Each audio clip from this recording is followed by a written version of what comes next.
Okay so आज के जो हमारा टॉपिक है वो पेरोल सिस्टम्स वगैरह के साथ है। ठीक है, फाइनेंशियल सिस्टम्स को देख रहे हैं, हम प्रोसीजर्स को देख रहे हैं कि किस तरीके से फाइनेंशियल सिस्टम्स काम करते हैं, कौन कौन से फाइनेंशियल सिस्टम्स अवेलेबल हैं और उनके प्रोसीजर्स क्या हैं। ठीक है, सो कल हमने जो है परचेज और सेल्स के बारे में जिक्र किया था। आज हम कंटिन्यू करेंगे पेरोल सिस्टम के साथ।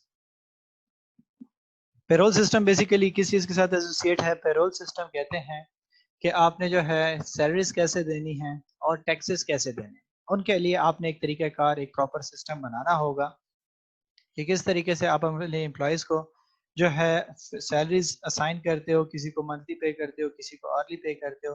अगर कोई ओवर टाइम का सिस्टम है तो उसको किस तरीके से हिसाब किताब करते हो, और उसके अलावा जो है आप उनके टैक्सेस को भी कैलकुलेट करते हो जो कंपनीज पे आती हैं। ठीक है, जो एम्प्लॉयज़ पे आती हैं, वो सारा का सारा सिस्टम आप डिफाइन करते हो। तो अगर हम इसका जो है ब्रेकअप देखें तो इसके ब्रेकअप में पहली चीज आपकी आ जाती है वो है वेरिएबल डेटा। कि पेरोल में आपके जो वेरिएबल डेटा है कि टाइम शीट्स हैं वो वेरी करती रहती हैं, with the passage of time change होती रहती हैं। दूसरी चीज क्लॉक कार्ड्स आ जाती हैं। ठीक है, थर्ड आपके पास सिक लीव्स आ जाती हैं कि आप इस वाइज जो है क्या करते हो, पेरोल को डिजाइन करते हो कि कौन घंटे वाइज काम कर रहा है, कितने घंटे उसने काम कर लिया। तो इसलिए हम क्या करते हैं, क्लॉक कार्ड्स उसके बनाते हैं, टाइम शीट्स उसके बनाते हैं। सिक लीव्स अगर किसी को चाहिए, कितने दिन की छुट्टी आप उसको जो है विथ पे देते हो, कितना जो है विदाउट पे करते हो, वो सारा का सारा जो है आप उसका सिस्टम देखते हो। इसमें आप जो है देखते हो कि फिक्स डेटा कौन कौन सा है। ठीक है, कि आपने जो है पे रेट्स कितने फिक्स किए एक बंदे के साथ, कि उसके अकॉर्डिंगली पे होगा उसको। पे में इंक्रीज आएगा तो कितने परसेंटेज आएगा। हॉलीडेज अगर आएंगी तो उसका क्या हिसाब होगा।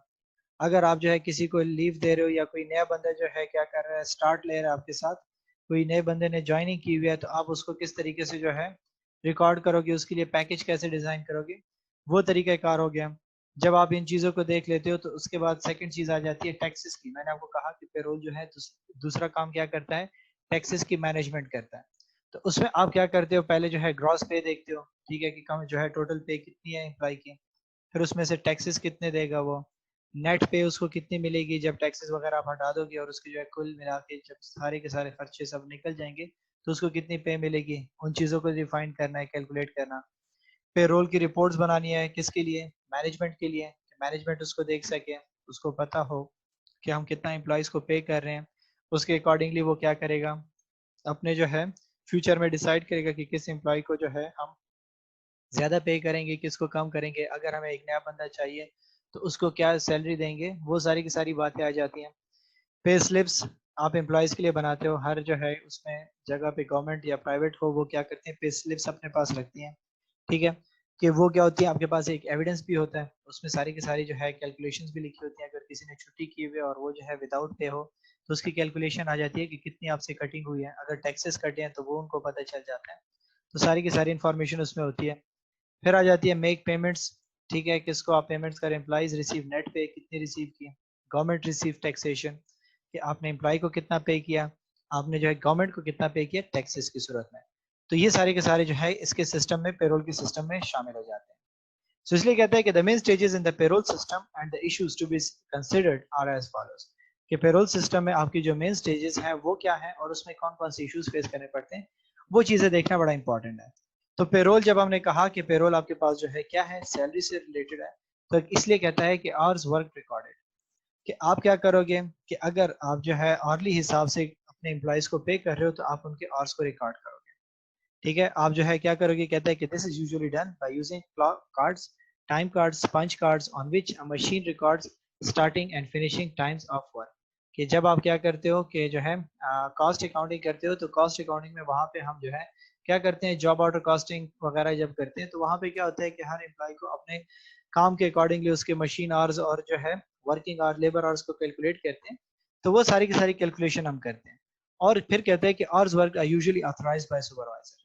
और जितने भी काम किया जाता है, कौन सा बंदा कितने घंटे काम करेगा, कितना काम नहीं करेगा, वो कौन उसके लिए असाइन करता है, वो उसका सुपरवाइजर बताता है।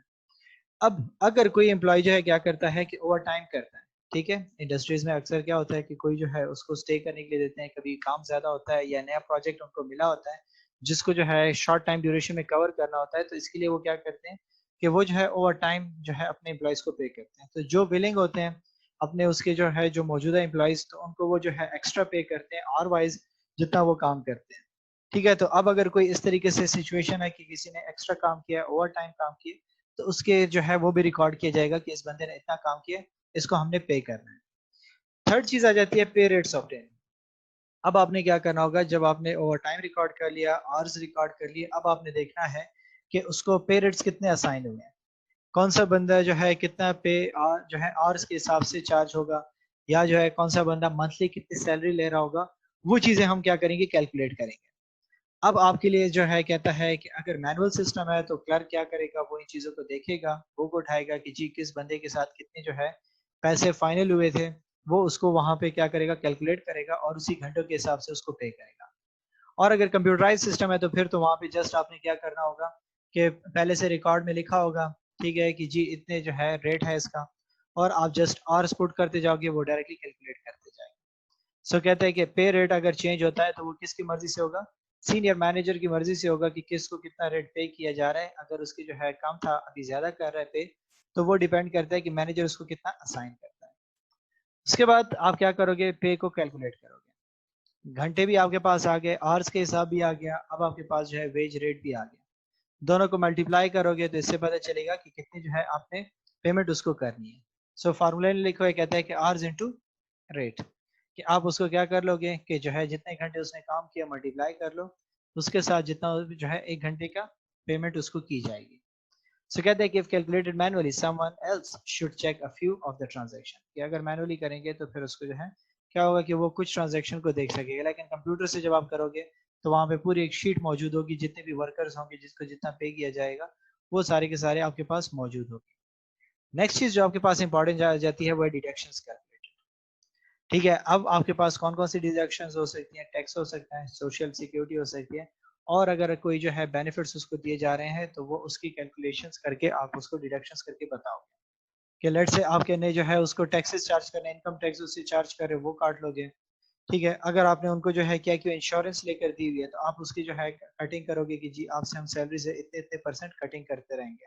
ठीक है, किसी ने आपको कहा है कि जी मुझे जो है पेंशन चाहिए, आप उसको कहते हो कि हमारी जो है ऑर्गेनाइजेशन में पेंशन की पॉलिसी यूं है कि आप जो है क्या करोगे कि आपकी सैलरी से हम एक स्पेसिफिक अमाउंट कट करते जाएंगे, और वो जब आप फ्यूचर में जाओगे तो कंपनी भी उसके साथ अपने तरफ से बिहाफ पे ऐड करेगी और आपको एक अच्छी सी लमसम अमाउंट पे की जाएगी। तो आप सारी की सारी जितनी डिडक्शंस होंगी वो हटा दोगे, जो आपके पास आखिर में बच जाएगा वो कहलाएगी नेट पे पेड टू द एम्प्लॉइज, कि आखिर में जितनी उसकी तनख्वाह बच जाएगी वो आप अपने एम्प्लॉयज को दे दोगे जब आप उससे क्या कर लोगे, डिडक्शन सारी कर लोगे। अब वो पैसे या आप उनके अकाउंट में ट्रांसफर करोगे या जो है कोई कैश पे देता है, कुछ जो है क्या करते हैं अपने एम्प्लॉयज को चेक की सूरत में पैसे दे देते हैं ताकि जो है वो उसको पैसे उसको मिल जाए, जो उसके लिए कन्वीनियंट हो वो उसको उसी तरीके से पे करे। यहाँ पे ये कहता है कि जी ज्यादातर सुपरविजन वगैरह वाले क्या करते हैं, उनको चाहिए कि वो जो है कैश पे पेमेंट ना करें क्योंकि उसमें चोरी होने के खतरे ज्यादा होते हैं, तो आप डायरेक्टली अकाउंट्स में ट्रांसफर कर दो। ठीक है, तो अगर हमारे यहाँ देखा जाए तो पाकिस्तान में भी अब जो है बैंकिंग सिस्टम जो है बहुत प्रमोट हो रही है, जितने भी जो है वर्कर्स एम्प्लॉयज है जिनको भी सैलरीज मिलती हैं वो सारी की सारी क्या होती है, बैंक के थ्रू पे किया जाता है। इसी चीज का इन्होंने जो है एग्जाम्पल दी हुई है। ठीक है, कि वही सारी की सारी रिपीटिशन है कि जो हैंडबैग्स की कंपनी है वो क्या कर रही है, उसने पहले जो है रेट डिसाइड किए, फिर ओवर टाइम उन्होंने जो है वर्किंग आवर्स डिसाइड किए कि कौन सा बंदा कितना काम करेगा, फिर उसने जो है क्या कर दिया, ओवर टाइम उनके रिकॉर्ड कर दिया अगर किसी ने किया है, फिर उनको कितने पैसे दिए जाएंगे वो रिकॉर्ड किया, फिर जो है पे कैलकुलेट की उनकी, और फिर जो है उन्होंने डिडक्शंस कर ली सारी की सारी, और फिर उन्होंने उसको नेट पे दे दी। तो वो सारी की सारी रिपीटिशन है, जस्ट इसमें उन्होंने जो है क्या कर दिया, उनके वैल्यूज वगैरह को पुट कर दिया, जो है उन्होंने बता दिया कि ये कंपनी कितना पे कर रही है और उनसे क्या क्या काटना चाहती है। नेक्स्ट आपके पास आ जाता है कैश का सिस्टम। ठीक है, पैरोल का सिस्टम जो है काफी शॉर्ट सा था कि उसमें हमने सिर्फ ये प्रोसीजर देखना था कि किस तरीके से ये सारे के सारे प्रोसीजर करेंगे। अगर आप कल को जो है एक इंडस्ट्री में जाते हो, एक फैक्ट्री में काम करते हो या किसी और ऑर्गेनाइजेशन में डिपार्टमेंट में बैठे हो जहाँ पे आपको ये पेरोल का सिस्टम दिया जाता है, तो आपने पहले क्या करना होगा, आवर्स को देखना होगा। आवर्स को देखने के बाद आप क्या करोगे, अगर ओवर टाइम का कोई फंक्शन है तो आप उसको एनालाइज करोगे, फिर आप उनसे पूछोगे कि आप जो है कितना पे करें एम्प्लॉइज को, वो करोगे, और फिर क्या करोगे, ये सारा का सारा प्रोसीजर हम पढ़ रहे हैं कि किस तरीके से पेरोल का काम जो है परफॉर्म होता है। कैश सिस्टम में क्या है, कहता है कि when we refer to the cash system we are sometime referring to the banking system and payments into and from the bank account. कि आप जो है जब भी कैश सिस्टम की जिक्र होगी तो आजकल हमारे पास जो है मैंने आपको कहा कि कैश जो है आप ऑन हैंड का सिस्टम नहीं करते, आप बैंक के थ्रू सारी ट्रांजेक्शन्स करते हो। जब हम क्या करेंगे कि इस चीज़ का जिक्र करेंगे तो आपके पास 3 मेजर हेड्स आ जाते हैं जिनको हमें कैलकुलेट करना होता है, जिनको हमने जो है अपनी नज़र में रखना होता है कि किस तरीके से ये सारी की सारी चीज़ें हमने देखनी होंगी। तो जब हम कैश सिस्टम की बात करेंगे तो इसमें 3 मेजर हेड्स होंगे, एक रिसिप्ट्स होंगी, एक पेमेंट्स होंगी और एक पेटी कैश सिस्टम होगा। रिसिप्ट्स जो पैसे आपको रिसीव हो रहे हैं, पेमेंट्स जो आपने पे करनी होंगी जिनको जो है आपने उनसे परचेजिंग की है। थर्ड पेटी कैश क्या होगा, आपके छोटे मोटे खर्चे जो डेली रूटीन में आपके चल रहे होते हैं, आप उसको क्या करोगे, कैलकुलेट करोगे। सो यही बात इन्होंने की हुई है। ठीक है कि आप क्या करते हो कि जब रिसिप्ट का जिक्र करते हो तो वो क्या होगा, कहते हैं कि cheques are receive from the credit customers, कि जितने आपके कर्जदार थे उन्होंने जो पैसे आपको देने थे, आप उनको क्या करते हो, अपने पास रिकॉर्ड करते हो। चेक्स आपके पास आते हैं, आप उनको रिकॉर्ड करोगे। ठीक है, इसके बाद आ जाता है, कहता है कि जी these are recorded in the cash book and in the customer's personal account, कि आप क्या करोगे, इसको कहाँ रिकॉर्ड करोगे, एक तो कैश बुक में रिकॉर्ड करोगे और दूसरा कस्टमर के पर्सनल अकाउंट में इसको पुट करोगे कि जी उससे जो है हमने इतने पैसे रिसीव कर लिए। Cashier then pays the cheque into the company's bank account, और उसके बाद जो है कैशियर क्या करेगा, उस चेक को बैंक के हवाले कर देगा ताकि ट्रांसफर हो सके। ठीक है, सो कहते हैं कि controls must be place in place to ensure that cheque can not be mis appropriated before it is paid into the bank. Typical controls would include having two employees open the mail and listing the checks received and supervisor checking that all checks received were banked. ठीक है, कि आप क्या करोगे कि जो है surety के लिए, कंफर्मेशन के लिए कि बैंक जो है जो चेक आया था उसको कोई डैमेज ना कर दे, उसमें कोई चेंजेस ना कर ले, या जो है कोई और इशू ना आ जाए, तो उसके लिए वो क्या करना चाहिए आपको कि जब भी जो मेल आएगी, जो भी चेक आएगा, आप उसको क्या करोगे, दो बंदे उसको देखेंगे, उसको ओपन करते हो कि वाकई ये चेक ऐसे ही था, और उसको जो है जब लिस्ट किया जाएगा तो उसके एज एन एविडेंस इस्तेमाल हो सकता है कि उसमें कोई चेंजेस नहीं हुए। सेकंड कहते हैं कि सम कस्टमर्स में पे money directly into the company's bank account. ठीक हो गया, जैसे कहता है कि the cashier should go through the bank statement carefully, enters detail into the cash book and ensure that details are passed to the sales ledger section to deduct the amount from the customer's balance। कि आप क्या करोगे कि इस चीज़ को फिर जो है एनालाइज करने की कोशिश करोगे। जब आप जो है कोई बैंक में डायरेक्टली आपको पेमेंट्स कर रहा होता है, आपको जो है बाय हैंड नहीं पे कर रहा, चेक्स नहीं दे रहा, तो आप उसको क्या करोगे, बैंक अकाउंट में जब आपके ट्रांसफर हो जाएगा तो आपके पास जो है स्टेटमेंट निकाल लोगे, आप सारी की सारी रिकॉर्डिंग कर लोगे कि जी मुझे जो है कैश बुक में कितने पैसे हमारे पास आ गए, और जो एम्प्लॉई ने हमें पे कर दिया तो उसके पीछे जो क्रेडिट था वो हम उसको क्या कर देंगे, खत्म कर देंगे कि इसने अपने जितने भी लाइबिलिटीज थी वो पे कर दी है। द पेमेंट सिस्टम कहते हैं कि companies pay their suppliers usually monthly and by cheque. ठीक है, कि जो है जो आपके पेमेंट्स जब कंपनीज करती हैं तो वो अपने सप्लायर्स को मंथली के हिसाब से करती हैं और चेक के थ्रू करती हैं। मैंने आपको कहा कि चेक जो है ज़्यादा रिलायबल समझा जाता है, तो कंपनीज क्या करती हैं कि इसके लिए चेक्स को इस्तेमाल करती है कि हमने जो है जितनी भी ट्रांजेक्शन्स करनी है वो बाय चेक करनी होंगी। So कहते हैं कि check requisition is prepared for each payment. This is a form which details the reason why a check is required. A check will be prepared and the check requisition and the invoices to be paid will be submitted to a senior manager for approval and to have the check signed. ठीक है, कि organisation में क्या होता है कि जब भी चेक प्रिपेयर किया जाता है तो उसको आप जो है क्या करोगे, अप्रूव कराओगे। ऐसे नहीं है कि जी अकाउंट्स वाला डायरेक्टली बस खुद जो है उसको साइन करेगा। अगर ऐसा हुआ तो फिर तो फ्रॉड्स वगैरह बहुत ज़्यादा होंगे। तो वो जो है सिर्फ चेक को प्रिपेयर करेगा, उसका जो डायरेक्टर होगा या जो एग्जीक्यूटिव होगा या फाइनेंस मैनेजर होगा, वो क्या करेगा, उसको अप्रूव करेगा, उसको साइन करेगा, और फिर उसके बाद जो है चेक भेजा जाएगा। सो कहते हैं कि cheques for large amount of money usually require two signatories. ठीक है, जाहिर सी बात है, बड़ी अमाउंट है, करोड़ों में है या 60-70,000 लैक्स हैं, तो उसके लिए फिर आपको क्या करना पड़ता है कि दो साइन करने पड़ते हैं कि वाकई आप जो है कंफर्म कर रहे हो कि इनको जो है पे किया जाए। If the company pays its supplier through direct bank transfers, such each transfer should be approved by a senior manager before it is set up। ठीक है, और जब भी आपके बैंक से ट्रांसफर हो रही होती है तो वो आपसे अप्रूवल लेते हैं कि सर आपकी ये जो ट्रांजैक्शन है आप परफॉर्म करना चाहते हैं, क्या हम इसको परफॉर्म कर दें। जैसे आपका क्या होता है कि जो है मोबाइल में जब आप क्या करते हो, ट्रांसफर करते हो किसी को फंड अमाउंट या जो है लोड ट्रांसफर करते हो, वो आपसे पूछता है कि जी आप कंफर्म करते हैं कि हम जो है इसको इतना अमाउंट भिजवा दें, तो आप ओके करते हो तो वो चला जाता है। सेम जो है बैंक्स करते हैं, जब आप पेमेंट दूसरे अकाउंट में ट्रांसफर करते हो तो वो आपसे कंफर्मेशन मांगता है।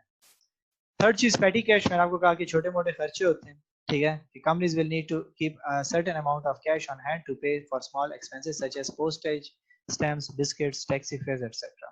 ठीक है कि इसके लिए भी खर्चे भी आपके तो ये मौजूद होते हैं ऑर्गेनाइजेशन में। अगर आप इसका रिकॉर्ड नहीं रखोगे तो आपके कभी भी जो है ये स्टेटमेंट्स बराबर नहीं आएंगे।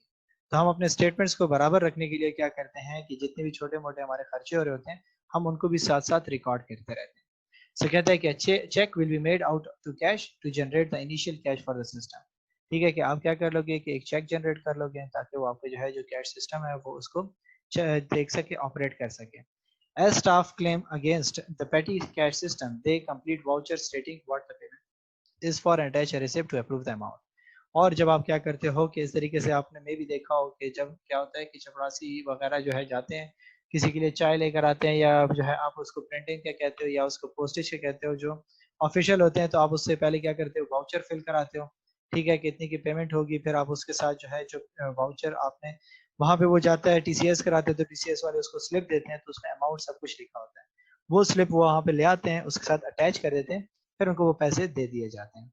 At regular intervals, a further check is made out to cash to replenish the petty cash which has been spent. The supervisor will inspect the receipts and voucher at that point.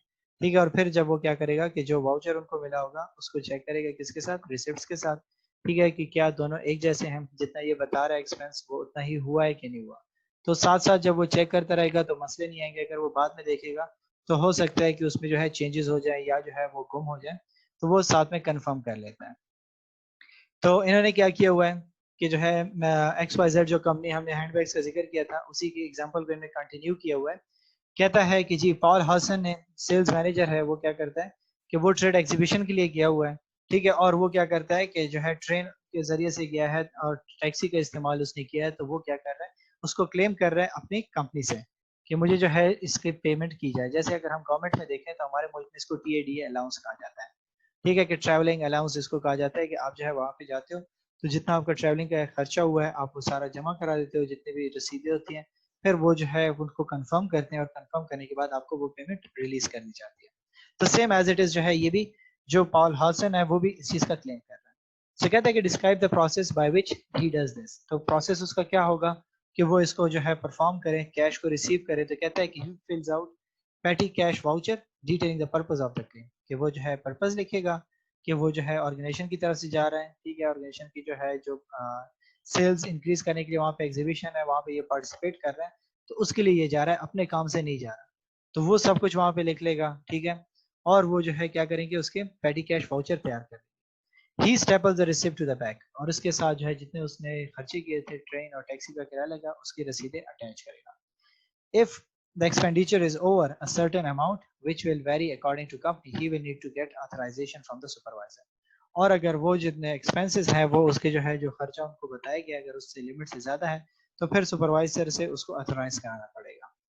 ठीक है, the cashier gives him the money, जब वहां से authorise हो जाएगा तो cashier उसको पैसे दे देगा। एंड लास्ट में कहता है कि the cashier records the payment in the petty cash book and code it as sales travel.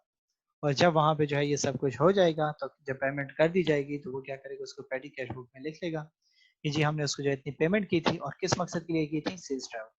अगर हमारे पाकिस्तान में होगा तो गवर्नमेंट का होगा तो वो बंदा इसको क्या करेगा लिख लेगा कि टी अलाउंस जो है पे किया गया, उसको ट्रैवलिंग अलाउंस जो है इस बंदे को पे किया गया और वो इतना खर्चा था। नेक्स्ट चीज आ जाती है वो है इन्वेंट्री सिस्टम। ठीक है, इन्वेंट्री का रिकॉर्ड कीपिंग बड़ा इंपॉर्टेंट होता है। उसके लिए क्या प्रोसीजर है, तो कहता है कि आपने क्या करना होगा कि पहले पहले जो है देखना होगा कि परचेज ऑफ रॉ मटेरियल, आपने रॉ मटेरियल कितना परचेज किया। ठीक है, इसलिए कहता है कि लिंक टू परचेजिंग सिस्टम, कि परचेजिंग के साथ ही एसोसिएटेड है, जो हमने तरीकेकार पढ़ा कि जब आप उसको परचेज करोगे तो परचेजिंग का अपना पूरे हमने जो है प्रोसीजर कल पढ़ा था वो परफॉर्म करोगे।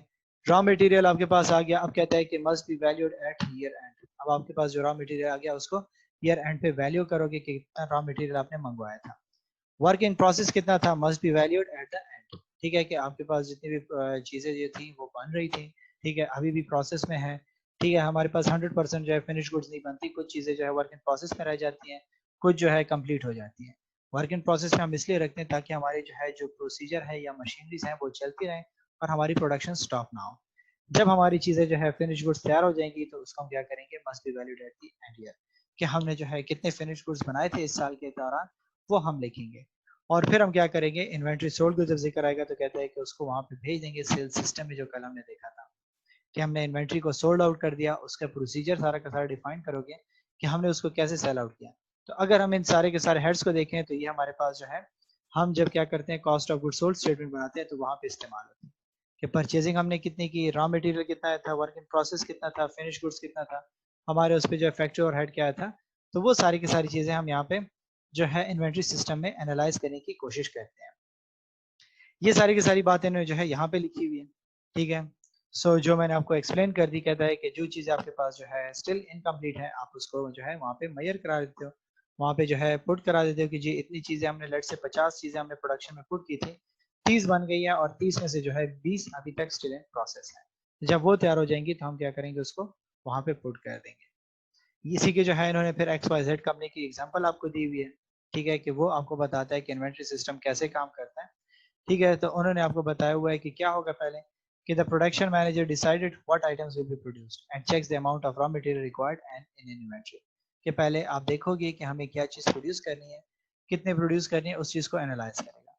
दूसरी चीज़ आपके पास आ जाएगी कि he produces a purchase requisition for leather zips fastening requirements. अब वो रिक्विजिशन परचेजिंग की करेगा कि उस चीज़ को बनाने के लिए, बैग्स को बनाने के लिए हमें ये रॉ मटेरियल रिक्वायर्ड है, कितनी क्वांटिटी में रिक्वायर्ड है वो बताएगा। फिर the goods arrive and are included in the raw material inventory recording, कि जब आपके पास सामान पूरा हो जाएगा और वापस आ जाएगा, वो पूरी चीजें पहुंच जाएंगी जो आपको चाहिए थी, आप उनको रिकॉर्ड कर लोगे कि ये सामान हमें जो है मिल गया था। उसके बाद आप क्या करोगे, the production department requisition the raw material needed, वो उसकी जो है रिक्विजिशन कर लेगा, स्टेटमेंट बना लेगा। और फिर क्या होगा कि the hands bags are produce becoming first work in progress, और उनकी जो है प्रोसीजर स्टार्ट हो जाएगा, उनको बनाने के प्रोसीजर में पुट कर दिया जाएगा सारे रॉ मटेरियल को, जिसको हम वर्क इन प्रोसेस कहेंगे, प्रोग्रेस कहेंगे। जब वो बन जाएंगे तो उसको हम कहेंगे फिनिश गुड्स। फिर हम क्या करेंगे, the finish hand bags are added into the finish goods inventory records and then transfer to the warehouse, और फिर हम यहाँ से उसको क्या करेंगे, वेयर हाउस में भिजवा देंगे। वेयर हाउस से क्या हो जाएगा, कहता है क्या कि the hand bags are sold and deducted from the finish goods record, और जो चीजें, जितने बैग्स आपके सेल आउट हो जाएंगे, हम उसको क्या कर देंगे, वहां के रिकॉर्ड से हटा के हम सेल्स में पुट कर देंगे, और जो रह जाएंगी उसको हम क्या कर देंगे, फिनिश गुड्स में रहने देंगे कि इतने चीजें हमारे पास वेयर हाउस में, इतने बैग स्टिल हमारे पास वेयर हाउस में मौजूद हैं, इतने हमने सेल आउट कर दिए और इतने वर्क इन प्रोग्रेस है। जैसे मैंने आपको कहा कि 50 बैग्स बने, 50 में आपने 30 को सेल आउट कर दिया तो वो सेल्स में चली जाएंगी, 10 जो है आपकी मौजूद है वर्क इन प्रोग्रेस में, तो आप उसको लिख लोगे कि 10 इन वर्क इन प्रोग्रेस, और 10 आपके पास जो है स्टिल वेयर हाउस में पड़े हैं, तो आप उसको लिख लोगे कि 10 hand bags are in finish goods inventory. आपको इन चीजों की जरूरत क्यों पड़ती है, कि आप जो ऑर्गेनाइजेशन कंट्रोल को देखें, ये सारी की सारी चीजें जो है आप इतना कंट्रोल सिस्टम के जरिए से क्यों ले जा रहे हैं। तो पहली चीज कहता है कि जी वन साइड पे उन्होंने पर्पस लिखा, दूसरी चीज जगह साइड पे उसने, राइट साइड पे उन्होंने क्या किया, इसका इंपॉर्टेंस बताई गई। पहले कहता है कि सेफ गार्ड कंपनीज एसेट, कि अगर आप क्या करोगे कि इन चीजों को, सारे के सारे जितने भी रिकॉर्ड्स होंगे प्रॉपर तरीके से नोट करते रहोगे, अपने पास जो है प्रॉपर रिकॉर्ड रखोगे, तो क्या होगा इसका फायदा, ये फायदा होगा कि कोई चीजें गायब नहीं होंगी, किसी चीज की कमी नहीं आएगी, कोई चीज जो है डैमेज नहीं होगी। अगर डैमेज भी हो जाएंगी तो आपको पता होगा कि कौन से स्टेज में ये डैमेज हुई थी, सेल्स के वक्त डैमेज हो गई थी या सेल से पहले ही जो है उनके पास जब ये चीजें पहुंच रही थी तभी ये डैमेज हो चुकी थी। दूसरी बात एफिशिएंसी, ठीक है, कि आपके पास जो एफिशिएंसी आ जाती है, कि आप हर सिस्टम को देखते हो कि कौन सा सिस्टम जो है क्विक काम कर रहा है, कौन सा स्लो कर रहा है, आप उन चीज़ों को इम्प्रूव करते हो कि कौन से स्टेज पे आपकी चीज़ें जो है स्लो प्रोड्यूस हो रही है, तो आप उनको इम्प्रूव करने की कोशिश करते हो, नए मेथड्स लेकर आते हो। थर्ड इंपॉर्टेंट चीज, प्रिवेंट फ्रॉड, कि आप जो है फ्रॉड को बचा सकते हो। जाहिर सी बात है, जब सारी की सारी चीजें जो है ऑन रिकॉर्ड होती रहेंगी, एक स्टेप प्रोसीजर के जरिए से जब सारी की सारी चीजें अप्रूव होंगी, आगे जाएंगी, तो उसमें कोई फ्रॉड्स नहीं हो सकते। अगर कोई जो है उसमें से पैसे वो करना चाहता है, अपनी जेब में डालना चाहता है, तो नहीं डाल सकते, क्योंकि पूरी रिक्विजिशन स्टेटमेंट सब कुछ बनी हुई है, तो आप उससे में से जो है कोई भी फ्रॉड करने की कोशिश नहीं कर सकता।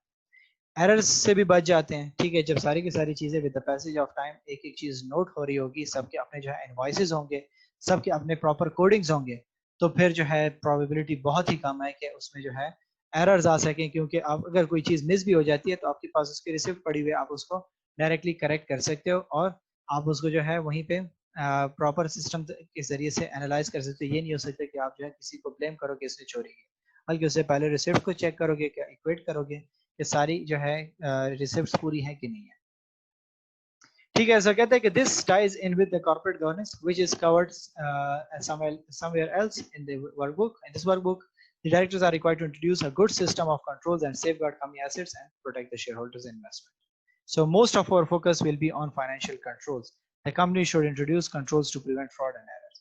तो कॉर्पोरेट गवर्नेंस भी हमें यही बताती है ना कि आपने क्या करना है, एक ऐसा सिस्टम स्टार्ट करना है जिसमें आपके जो है तमाम के तमाम शेयर होल्डर्स के जो इंटरेस्ट है वो सेव रहे, ठीक है, और उसमें कोई कॉन्फ्लिक्ट ना आए और उसके जो है उनके एसेट्स को कोई मिसयूज ना करे। तो जब इस तरीके से सारी की सारी चीजें आपकी फाइनेंशियल रिकॉर्ड्स प्रॉपर तरीके से चलेंगी, उनको प्रॉपर तरीके से एनालाइज किया जाएगा, कंट्रोल किया जाएगा, तो आपके पास बहुत ही कम प्रोबेबिलिटी है कि उसमें जो है कोई फ्रॉड हो सके या एरर आ सके।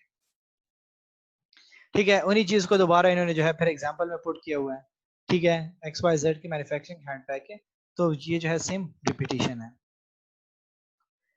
नेक्स्ट कहता है कि why controls in the systems are important, कि हम जो है ये जो कंट्रोलिंग फंक्शंस परफॉर्म कर रहे हैं, जो इन चीजों को कंट्रोल करते हैं, तो इसका फायदा क्या होगा, इनसे क्यों ये जरूरी है कि हम सब चीजों को कंट्रोल रखें। तो हमने प्रीवियस उसमें भी देखा कि हम कंट्रोल क्यों रखना चाहते हैं, क्योंकि हमारे जो कॉर्पोरेट गवर्नेंस है वो भी इसी मकसद के लिए सारा डिजाइन हुआ है कि जो है शेयर होल्डर्स के इंटरेस्ट को प्रोटेक्ट किया जा सके, ट्रांसपेरेंसी आ सके। तो जब ट्रांसपेरेंसी का जिक्र है तो इसीलिए हमें क्या करना पड़ेगा, जब हमारे इन्वेंट्री सिस्टम हो, पेरोल सिस्टम हो या कैट सिस्टम हो, हम सबको क्या करेंगे, उनके लिए कंट्रोल सिस्टम बनाएंगे ताकि वो चीजें प्रॉपर तरीके से चल सके।